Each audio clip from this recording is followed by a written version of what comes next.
Hello friends, ఎట్లున్నారు? నేను మస్తుగున్నా. So విషయం ఏంటంటే ఆధార్ గురించి కొన్ని విషయాలు తెలుసుకోవాలి.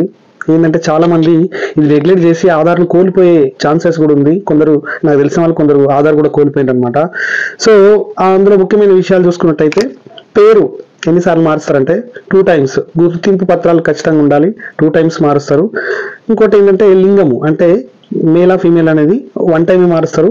అసలు దానికి డాక్యుమెంట్స్ అవసరం లేదు, చూస్తే తెలిసిపోతుంది కాబట్టి. సో ఇంకోటి ఏంటంటే డేట్ ఆఫ్ బర్త్, ముఖ్యమైన విషయం. డేట్ ఆఫ్ బర్త్ను అటెండ్ చేయాలని చాలా మంది ప్రయత్నాలు చేస్తుంటారు, కాకపోతే అది చాలా తప్పు. ఇది మారడానికి లేదు కాబట్టి 1 time.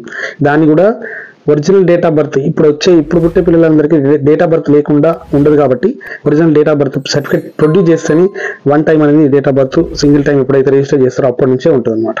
సో మనం కౌంట్లెస్గా మార్చుకోవడానికి ఇంకా కౌంట్లెస్ చేంజెస్ ఎప్పుడైనా ఏదైనా చేంజ్ చేసుకోవచ్చు. మనం వేరే ఊరికి వెళ్తాం, అడ్రస్ని చేంజ్ చేసుకోవచ్చు, ఇక్కడ నుంచి ఆర్డర్ చేసుకోవచ్చు. ఇంకోటి మొబైల్ నెంబర్ మారుస్తాం కాబట్టి మొబైల్ నెంబర్ చేంజ్ చేసుకోవచ్చు.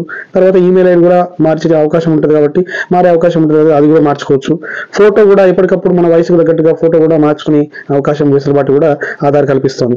ఇంకోటి ఏంటంటే ఫింగర్ ప్రింట్స్ కూడా చేంజ్ చేసే అవకాశం ఉంటుంది. ఇంకోటి ఐ స్కానింగ్ అనేది కూడా చేంజ్ చేసుకునే అవకాశం ఉంటుంది. ఇవి తప్ప ఏవి చేంజ్ చేయడానికి లేదు.